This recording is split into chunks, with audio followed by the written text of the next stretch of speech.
어제가 우리 8월 15일 광복절이었습니다. 광복절이 어떤 날입니까? 우리가 참 어렵게 지내다가 일제 치하에 있다가 자유하게 된 날이잖아요.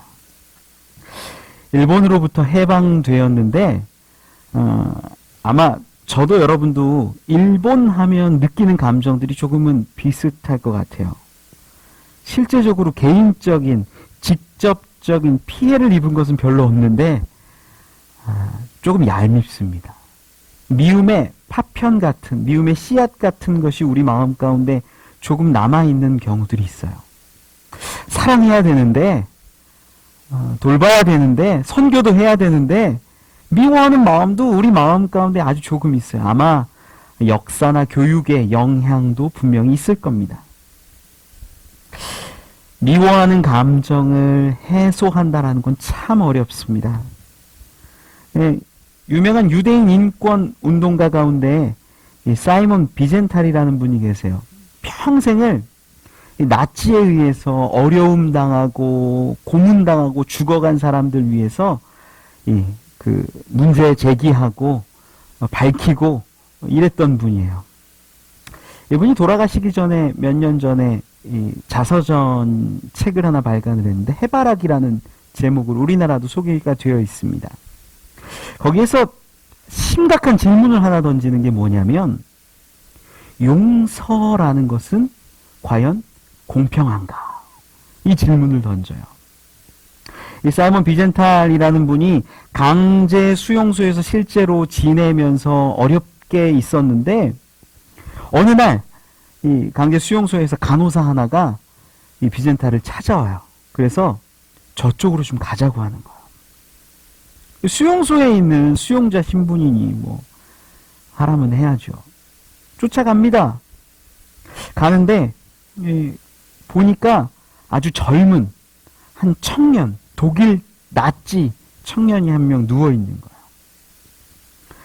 그가 나치의 친위대원이었는데 그 병사가 22~23살쯤 되는 이 병사가 이 비젠탈의 손을 딱 잡고는 과거에 자기가 했던 만행들을 이야기하는 거예요. 전에 독일군으로 있을 때 소련군하고 작은 전투가 이루어졌는데 거기서 우리 독일군이 패했다. 좀 많이 죽었다.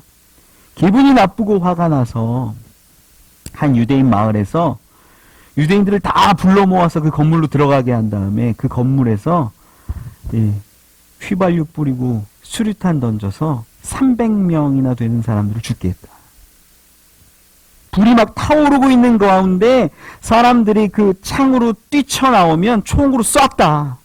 이 얘기를 병상에 누워서 죽어가면서 비젠탈에게 자기가 했던 과거를 이야기하는 거예요. 사이먼 비젠탈은 그 이야기를 듣는데 거북합니다. 듣고 있을 수가 없어요. 내가 이 이야기를 왜 들어야 되나라고 일어서는데 그가 말합니다. 제발 나가지 마세요. 제가 한 짓을 누군가에게는 고백하고 싶었습니다. 그렇게 하지 않으면 저는 결코 마음 편히 죽지 못할 겁니다.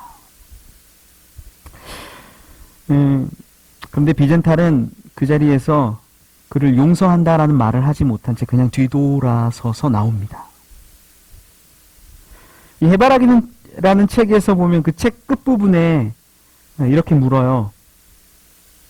당신이라면 어떻게 하겠습니까? 사실 우리도 사소한 것에 대해서 완전하게 용서하는 것은 쉽지 않습니다. 나를 모함했던 누군가, 나를 이유 없이 괴롭혔던 그 누군가, 나한테 폭언했고 나를 아프게 했던 그 사람, 내 마음을 몰라주고 자기 뜻대로 했던 그 사람, 가족과 친지도 그러하지요. 우리는 수많은 사람들에 대해서 용서하지 못합니다. 그저 분노를 표출하지 않은 채 잠시 묻어두고 있을 때가 참 많습니다. 오늘 본문은 이 요셉 이야기인데요. 미움을 극복한 요셉의 이야기입니다. 요셉이라는 사람은 어떤 사람인가? 노예가 되어서 애굽에 팔려와서 학대와 어려움을 다 이겨내고 감옥까지 갔지만 그럼에도 불구하고 애굽의 총리가 된 사람이에요. 어려움을 극복한 꿈의 사람입니다. 그런데 그랬던 그가 형들과 재회하는 장면이 오늘 본문이에요. 자기를 미워했던 형들, 노예 상인들에게 팔았던 형들, 그 형들과 다시 만나서 부둥켜 안고 울고 있는 장면이 오늘 본문 이야기한 거죠. 처음에 요셉은 자기의 신분을 철저하게 숨깁니다. 심지어 말을 알아듣는데도 불구하고 이 통역을 세워서 모르는 척해요. 요셉의 마음을 한번 여러분 헤아려 보신 적 있습니까? 나를 팔았던 형들, 나를 미워했던 형들을 앞에 두고 보는데 과거가 떠오르지 않았겠습니까? 야, 내가 그 노예 상인들에게 묶여서 끌려갈 때 얼마나 가슴 아프고 힘들었을까요? 그곳에서 또한 감옥살이 하면서 눈물을 흘리며 있을 때 형들을 생각하면 어떤 마음일까요? 내가 이들은 용서 못하리라.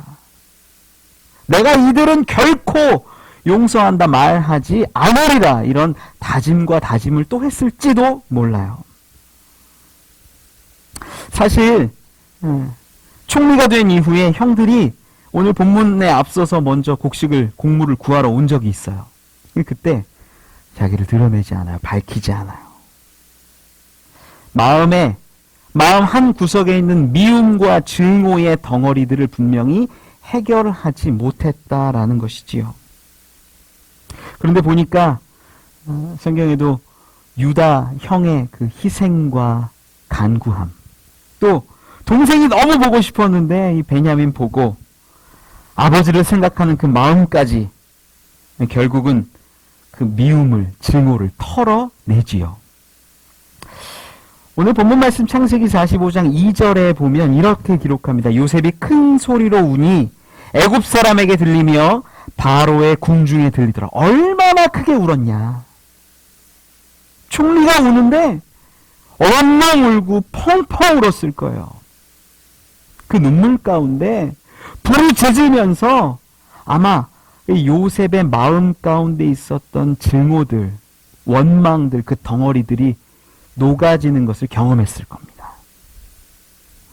그리고 이제는 마음이 이제 그 미워했던 마음들, 증오했던 마음들이 해소되면서 형제와 가족 가운데 다시 재회하게 되고 먹을 것을 주고 옷을 주고 수레를 내어주고 가축을 내어주고 좋은 것들을 실려보내면서 아버지를 만나게 된다라는 것이지요.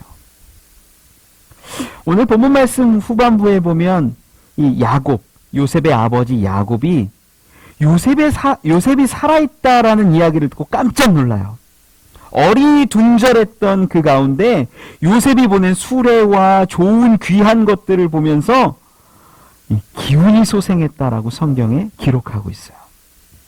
야곱의 입장에서 요셉을 생각해 보면 그가 악한 짐승이 그를 해쳤다, 잡아먹었다라고 생각했는데 살아있는 거예요. 야곱에게는 요셉이 다시 살아난 것처럼, 마치 부활한 것처럼 여겨졌을지도 몰라요. 공동번역 성경에 보면 28절에 이렇게 기록하는데요. 이제는 죽어도 한이 없다. 내 아들 요셉이 살아있다니. 죽기 전에 가서 그 애를 봐야지. 얼마나 그 야곱의 마음이 잘 그려져 있습니까?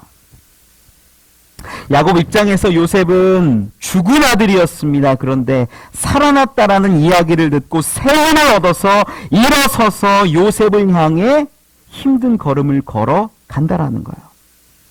오늘 말씀 이야기의 핵심은요, 요셉의 마음 깊은 곳에 자리 잡은 그 미움과 증오의 그 해결, 해소, 그로 인한 하나님이 주시는 놀라운 은혜와 회복을 이야기하고자 합니다. 요셉, 마음 가운데 있었던 그 응어리들이 풀어졌을 때 얼마나 큰 은혜가 있는지, 얼마나 큰 회복과 축복이 있는지 우리가 알았으면 좋겠어요. 첫 번째는요, 미움은 하나님께 속한 것이 아니라는 거예요. 요셉이라는 사람은 꿈의 사람이지요. 이 창세기 37장에 보면 꿈을 꾸는데 이 곡식단을 막 이렇게 묶어놔요. 형들의 곡식단이 이 요셉의 곡식단에게 절을 하고, 또 나중에는 이 형들로 보이는 그 별들이 또 해와 달이 자기에게 절하는 모습을 보고 그것을 얘기했다라는 이유로 미움을 삽니다. 형들이 얼마나 미워했는지 몰라요. 그 아버지도 좀 편애했죠. 그 요셉에게만 채색 옷을 입히고 아름답게 존귀하게 여기고, 형들이 결국은 이 구덩이에 빠뜨리고 지나가는 미디안 상인들에게 은 20을 받고 팔아버립니다. 요셉 입장에선 형들이 정말 미웠을 것 같아요. 우리가 요셉이라면 여러분, 형들을 이해하고 용서할 수 있겠습니까? 아마 쉽지 않을 겁니다. 요셉은 성공한 사람이었어요. 당대 가장 번성한 애굽이라는 나라에 바로 다음 가는 천하의 2인자입니다. 천하의 2인자가 되어서 총리가 되었는데 마음만 먹으면 가나안에 있는 아버지를 찾아갈 수 없었을까요? 분명히 찾아갈 수 있어요. 보러 갈 수 있어요. 내가 이제 애굽의 총리가 되었으니 금이 환영하듯이 아버지께로 향할 수 있어요. 그런데 그러지 않아요. 그 마음에 응어리가, 미움이 있었던 것은 아닐까요?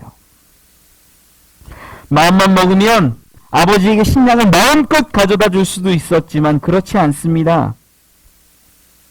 어쩌면 그 마음 가운데 형들을 향한 증오와 미움이 가득했기 때문입니다.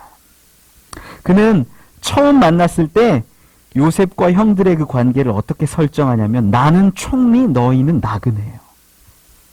사실은 형제인데, 나는 총리요, 너희는 나그네다. 우리는 그것 이상으로는 관계하지 않는다. 마음 한켠에는 동생을 보고 싶고 아버지를 보고 싶고 만나고 싶고 다시 재회하고 싶지만 형들에 대한 미움이 너무 커서 친하고 싶지 않았던 것이지요. 그런데 하나님은 요셉의 그 마음 속에 가득한 그 미움과 증오를 그냥 두시지 않습니다.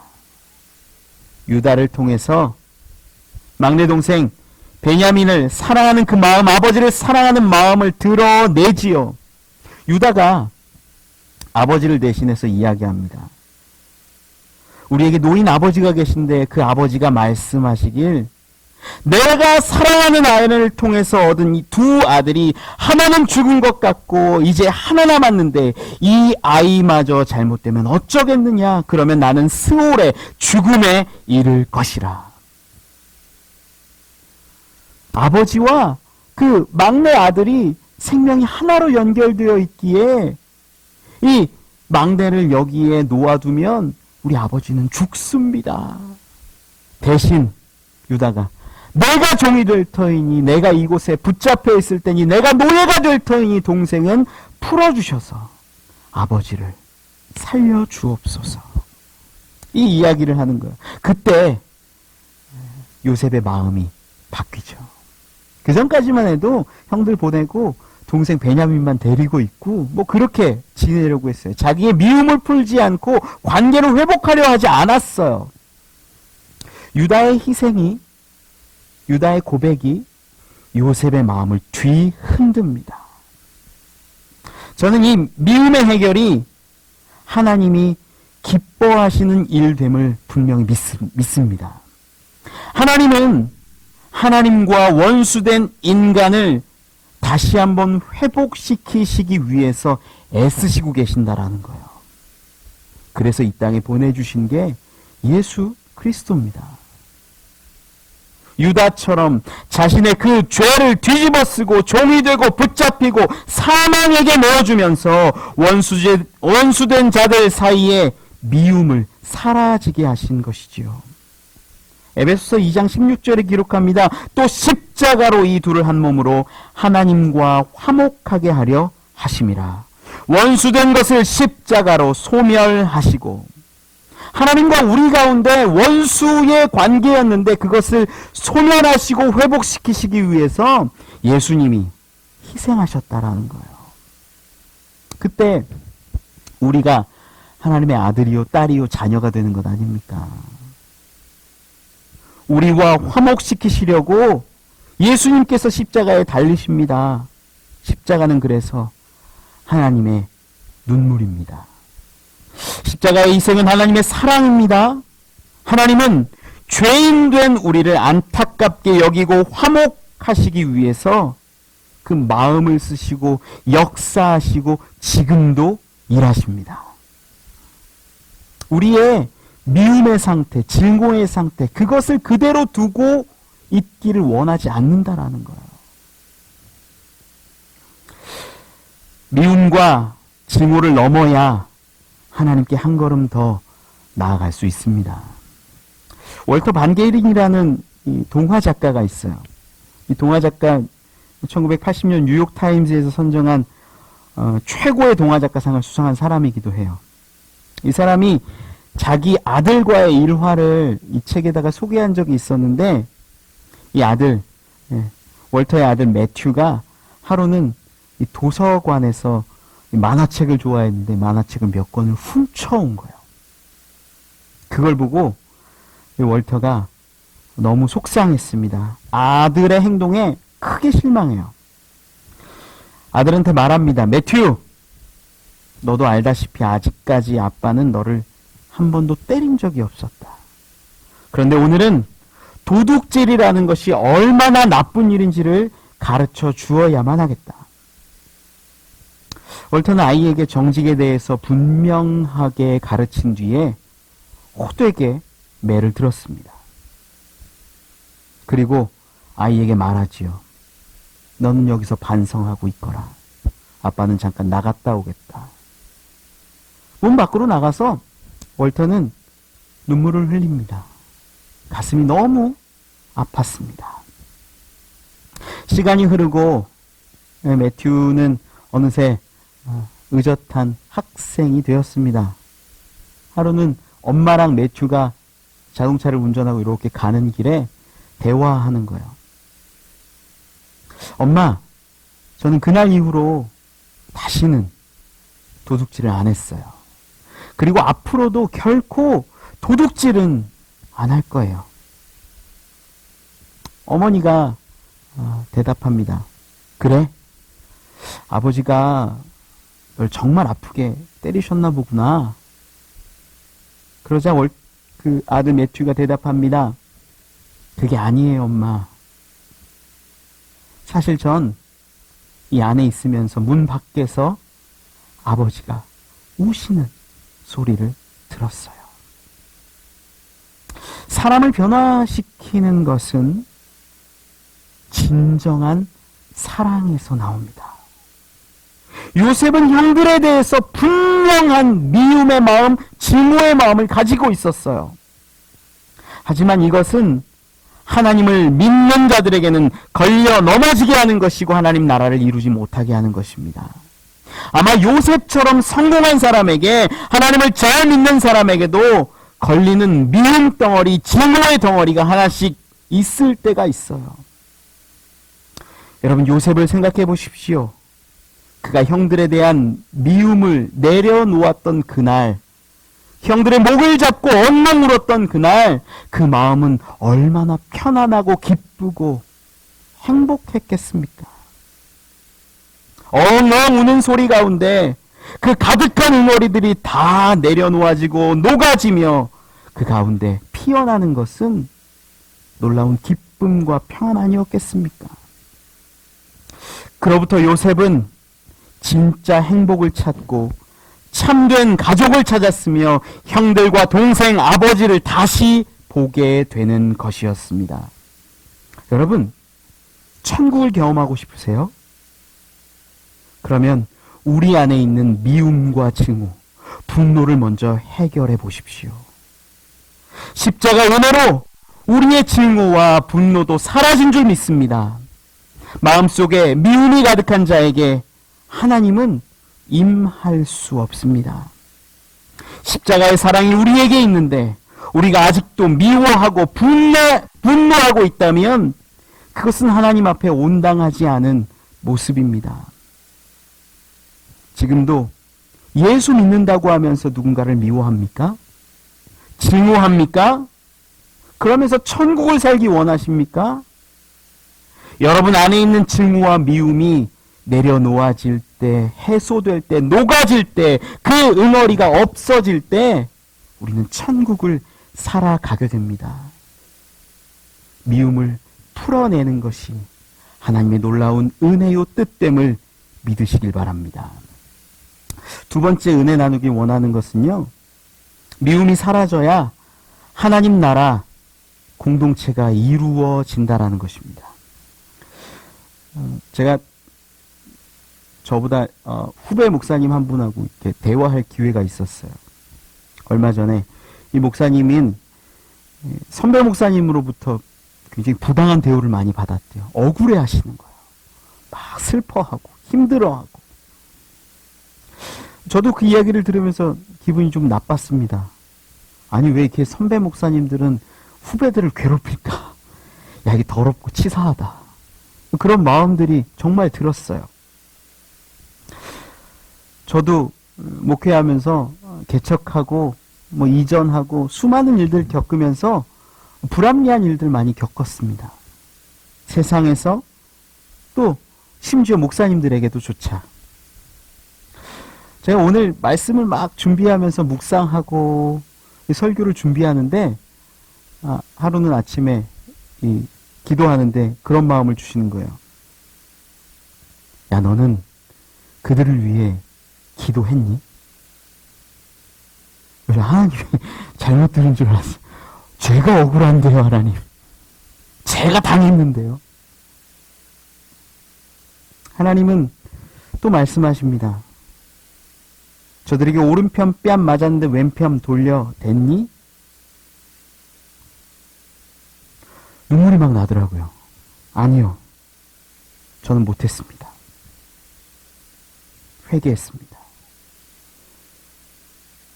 미운 짓을 나에게 했다고 미워했던 게 저와 여러분들의 모습 아닙니까?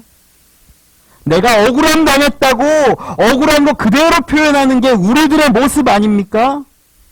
예수님 뭐라고 하세요? 원수를 사랑하라 말씀하세요. 박해하는 자를 위하여서 기도하라고 말씀하세요. 그런데 내가 억울하다고, 내가 속상하다고 똑같이 그렇게 우리는 행했습니다. 그리고 회개했습니다. 다시 섬기고 존경하고 이해하고 사랑하고 그분들 위해서 기도해야겠다. 다시 한번 다짐했습니다. 하나님은 요셉의 그 마음을 돌리셔서 미움을 왜 내려놓게 하셨을까요? 야, 요셉아, 너 참 마음에 짐이 많지, 미움이 많지, 그거 내려놔. 그러면 천국을 살아간단다. 이것 때문에 그 미움을 내려놓게 하셨을까요? 그러면 절반이에요. 절반의 정답이에요. 나머지 절반은 뭐냐? 다른 이유가 분명히 있다라는 거예요.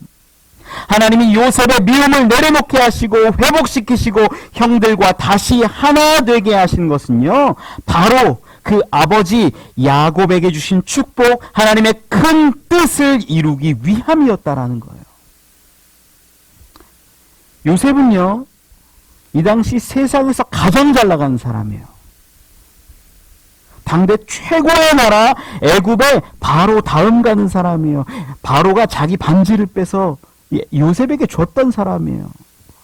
이 땅 내 마음 내 뜻대로 해도 되는 그런 대단하고 위대한 사람이었어요. 부족한 것 하나도 없었어요. 그냥 요셉도 하나님 알고 믿었으니까 교회 같은 데 나와서 이제 혼자 기도하면서 하나님, 제가 형들을 참 미워했네요. 그래, 이제 미워하지 마라. 내 마음에 평안이 있습니다. 끝. 그러면 되는데 왜 굳이 형들을 직접 대면하게 하시고 만나게 하셔서 그들과 함께 엉겨 붙게 하시고 그 목을 잡고 울게 하셨냐라는 거예요. 왜 회복이라는 놀라운 일들을 분명하게 이루어 가셨냐라는 거예요. 요셉 혼자 잘나고 총리로 잘 먹고 잘 사는 것, 그것은 하나님의 뜻이 결코 아니었어요. 우리는 예수 잘 믿는 것이, 예수 잘 믿는 어떤 목표가 이 땅에서 잘 되는 것이라고 말하는 분들을 많이 봅니다. 야, 교회 다니면 돈 좀 많이 벌 수 있냐? 야, 이 질병의 문제, 어려움의 문제 해결할 수 있냐? 야, 막힌 문제 이거 좀 해결할 수 있냐? 라고 저에게 물어올 때도 있습니다. 자녀 걱정 없이 모든 것이 형통하게 잘 되고 싶어서 교회에 와서 기도하는 분들, 예배드리는 분들 정말 많아요. 그런데 성경이라는 것을, 이 말씀이 우리 가운데 올 때 내 중심으로 보니까 그렇게 되는 거예요. 성경은요, 하나님의 중심으로 볼 때 분명한 뜻이 보입니다. 하나님의 뜻이 뭐였냐? 하나님의 꿈이 뭐였냐? 하나님의 비전이 뭐였냐라는 거예요. 야, 요셉 너 잘 되는 거? 야곱 너 잘 되는 거? 그렇게 해도 돼요. 야곱에게도 하나님이 복 주셔서 그곳 그 가나안 땅에서 잘 될 수 있어요. 요셉도 애굽에서 총리로 잘 살면서 명예롭게 살 수 있어요. 그런데 왜 그 둘을 만나게 하셨냐? 왜 회복하게 하셨냐? 가족을 왜 다시 소생케 하셨냐? 요셉은 믿음이 참 좋았습니다. 이 보디발의 가정의 총무로서 일을 할 때도 이 보디발의 아내가 요셉을 유혹하잖아요. 유혹할 때 그가 보디발의 아내에게 한 말이 창세기 39장 9절에 기록하는데, 내가 어찌 이 큰 악을 행하여 하나님께 죄를 지으리까? 요셉은요, 능력 있지요, 돈도 많지요, 잘생겼지요, 총각이지요. 얼마나 대단한 사람이었는지 몰라요. 믿음도 좋아요. 부족한 거 하나 없어요. 완벽한 자예요. 그랬는데 그냥 하나님 잘 믿고 살면 되지 왜 굳이 형들하고 다시 만나게 하시고 울게 하시고 회복시키셨나라는 거예요. 이건 하나님 나라를 이루기 위함이었습니다. 야곱에게 주신 축복이 뭐예요? 그 위로 올라가면 이삭과 아브라함에게 주신 분명한 축복이 뭡니까? 너에게 자녀를 주겠다. 나라와 민족을 이루게 하겠다. 그 복 아닙니까? 너를 창성하게 하고 번성하게 하겠다. 요셉은요, 개인의 성공과 부요함을 바라보게 한 것이 아니라 야곱의 아들로서 민족과 나라를 이루어가는 하나의 구성원 되었다라는 것입니다. 하나님이 주신 꿈, 아브라함에게 주셨지만 그건 하나님의 꿈이었습니다. 하나님의 비전이었어요. 내가 너로 큰 민족을 이루게 하겠다. 아브라함에게 분명히 보게 하신 것이 하나님의 나라, 하나님의 그 놀라운 나라를 이루게 하는 거였어요. 여러분, 신앙은요, 하나님을 믿는다라는 군요, 내 개인의 구원에 국한되는 것이 아니라, 나 혼자 구원받는 것이 아니라 하나님 나라의 백성으로 부름받고 하나님 나라의 자녀로서 살아가는 것 됨을 믿으시기 바랍니다. 이게 달라요. 나 구원받고 나 잘되는 것에 머물러 있는 것이 아니라 공동체를 위해서, 나라를 위해서 희생하고 애쓰는 게 하나님의 분명한 뜻이라는 거예요. 여러분, 왜 예수님이 이 땅에 오셔가지고 어려운 사람, 과부, 약한 자들 향하여서, 병든 자들을 향하여서, 죽어가는 자들을 향하여서 그들을 고치시고 돌보시고 먹이시고 입히십니까? 왜 그들 가운데 돌보심이 있을까요?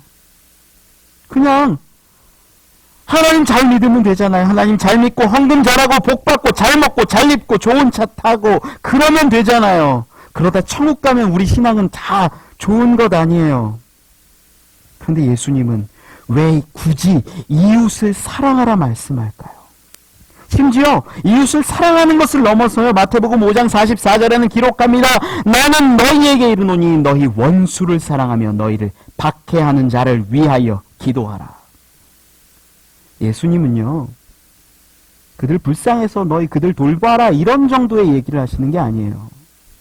그들이 너희의 구성원이다. 너희의 가족이다. 함께 나아가야 할 이 나라 이 땅의 백성이고 주인이다라고 말씀하는 건 아닐까요?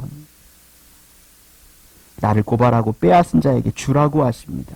뺨을 맞으면 왼편을 돌려보라 말씀하십니다.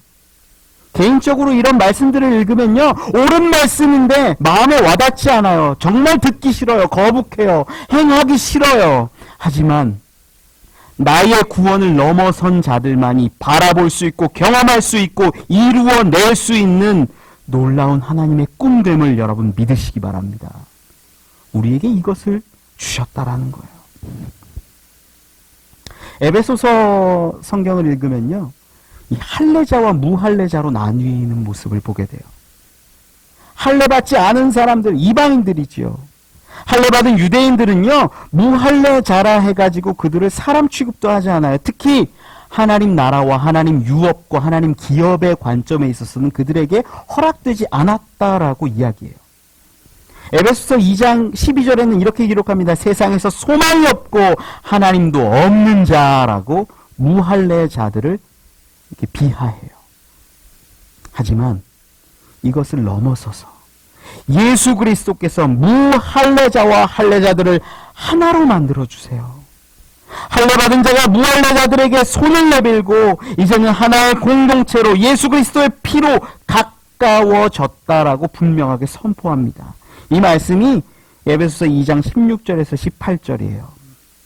또 십자가로 이 둘을 한 몸으로 하나님과 화목하게 하려 하심이라.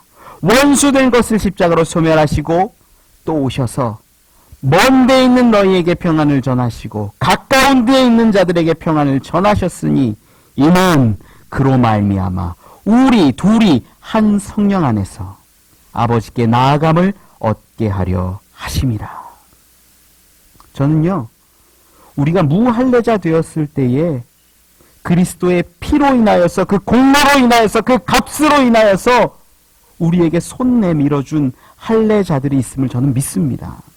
이 구조로 똑같이 보면요, 우리가 교회 안에서 무할례자들에게, 세상 사람들에게 우리의 손을 내밀고 그들 가운데 복음을 전해야 하는 일이 분명히 따라와야 한다라는 거예요.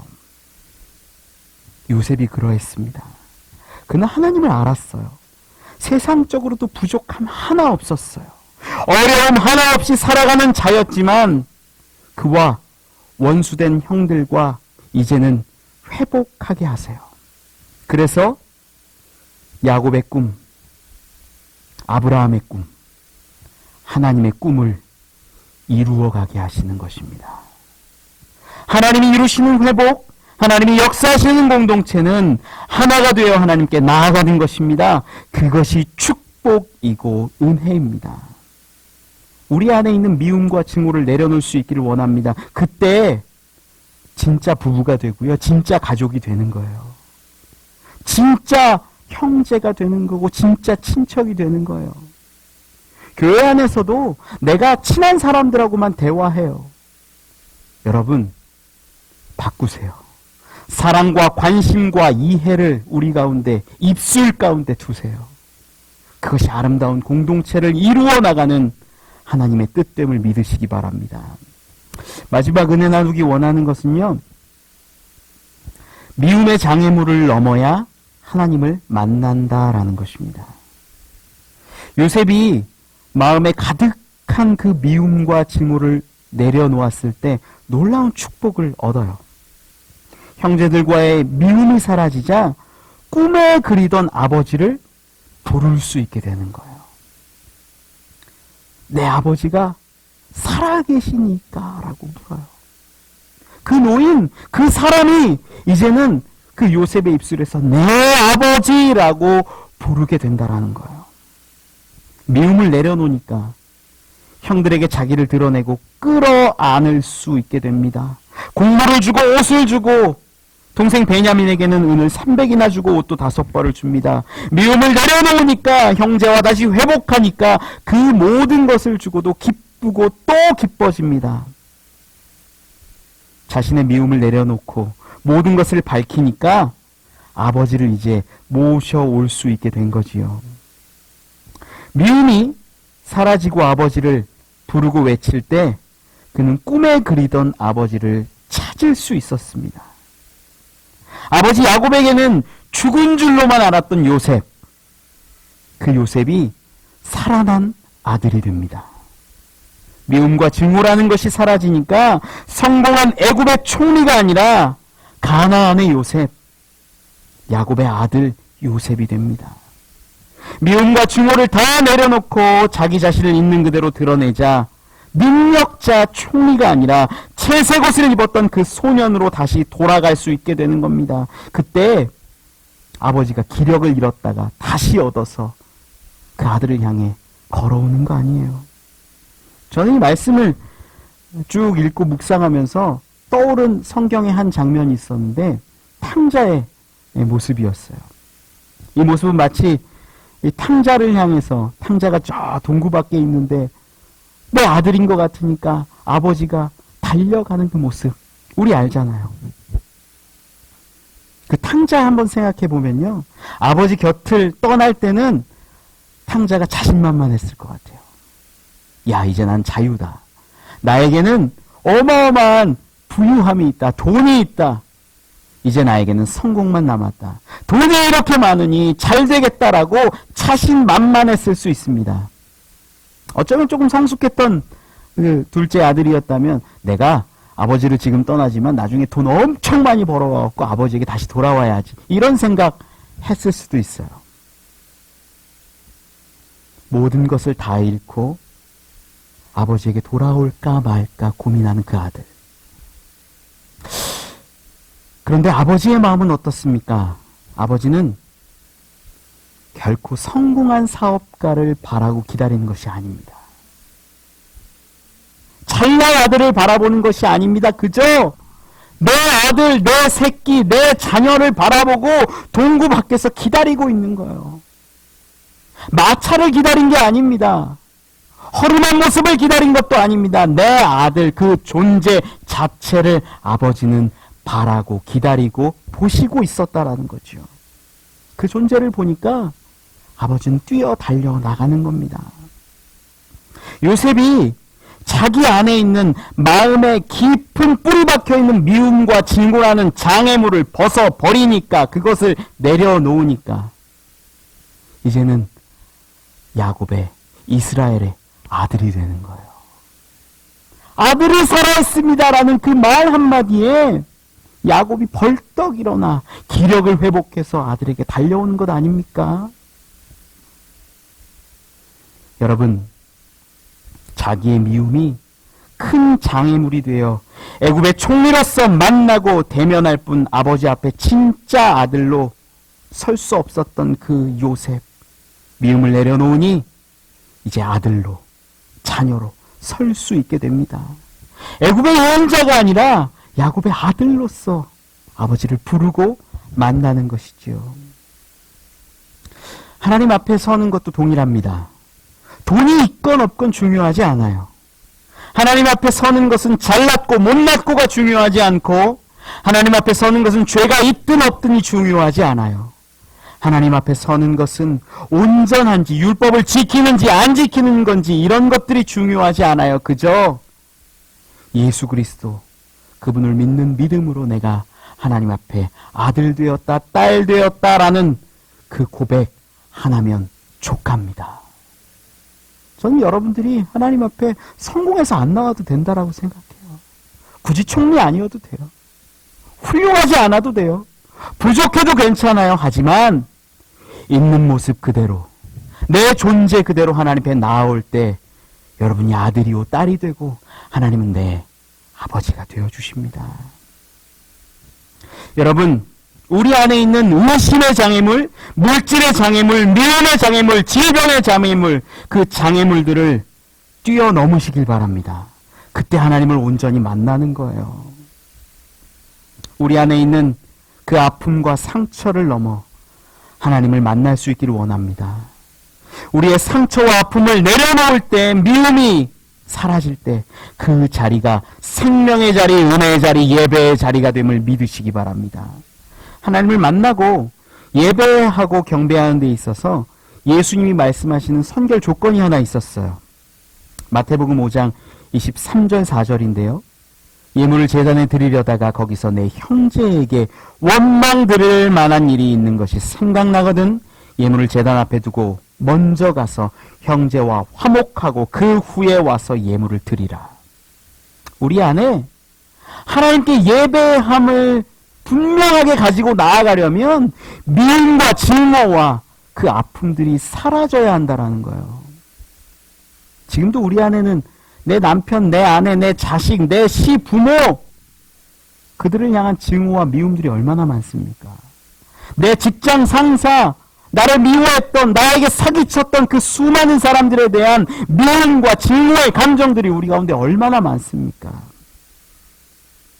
이것들이 사라지고 내려놓아질 때 참 예배가 회복됨을 믿으시기 바랍니다.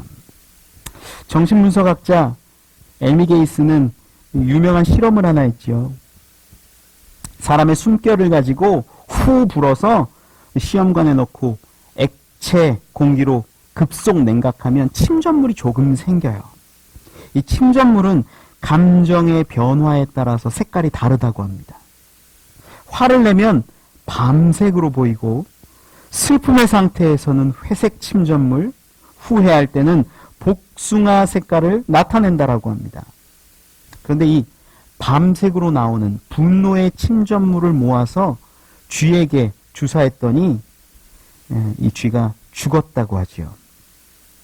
엘미 게이스가 얻은 결론이 어떤 거였냐면 화를 낼 때는 사람의 몸 가운데 독소가 생기고 이 독소는 의학적으로 측정하기 어려운 무서운 독을 가지고 있다는 것입니다.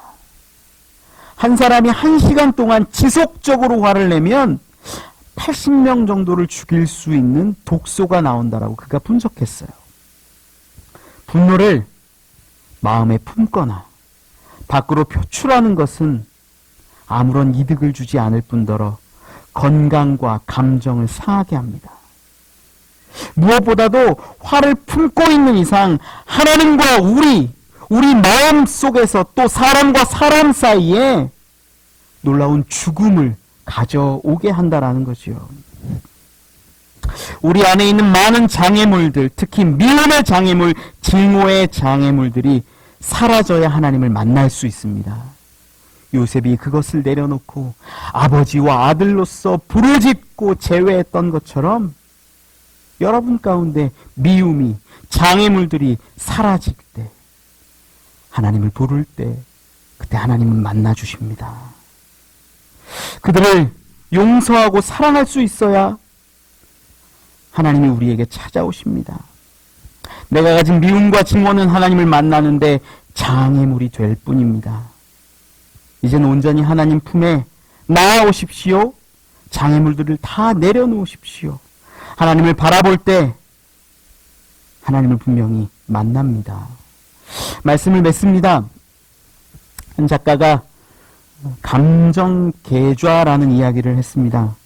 사랑을 충분히 받은 사람은요, 이 기분 나쁜 일이 종종 일어나도 웃으며 잘 대응한대요. 감정이라는 계좌에 사랑이 가득하기 때문에 미움이 와도 응대할 수 있다라는 거죠. 그런데 계좌에, 마음 계좌에 이 불평과 미움, 시기가 가득한 사람은 멀쩡한 사람에게도 화를 잘 낸대요. 시비를 건대요. 자신의 계좌 안에 있는 안 좋은 감정들을 다른 사람에게 사용하기 때문이라고 합니다. 저는 저와 여러분 우리 모두가 미움과 증오라는 그 감정을 마음에 담아두지 않기를 소원합니다. 이건 사탄이 주는 마음입니다. 하나님에게 속한 속성이 결코 아닙니다. 이 증오와 미움을 이제는 예수 그리스도의 핏값으로 빨리 갚아버리고 이제는 사랑과 감사를 우리 삶의 우리 마음에, 우리 입술에 담아 두십시오. 야고보서 3장 10절에 말씀합니다. 한 입에서 찬송과 저주가 나오는도다. 내 형제들아, 이것이 마땅하지 아니하니라. 그리스도인은 우리의 상황이 어떻든, 우리에게 어떤 사람들이 다가오든, 어떠한 문제와 어려움이 있든 오직 기쁨과 감사, 찬양과 은혜만 넘치는 자들이어야 합니다. 물론 저도 어렵습니다. 솔직히 고백합니다. 못할 때도 많습니다. 하지만 우리가 노력해야 하지 않겠습니까? 미움을 털어버리고 내려놓고 하나님의 나라를 이루어가는 저와 여러분 되시기를 간절히 축원합니다.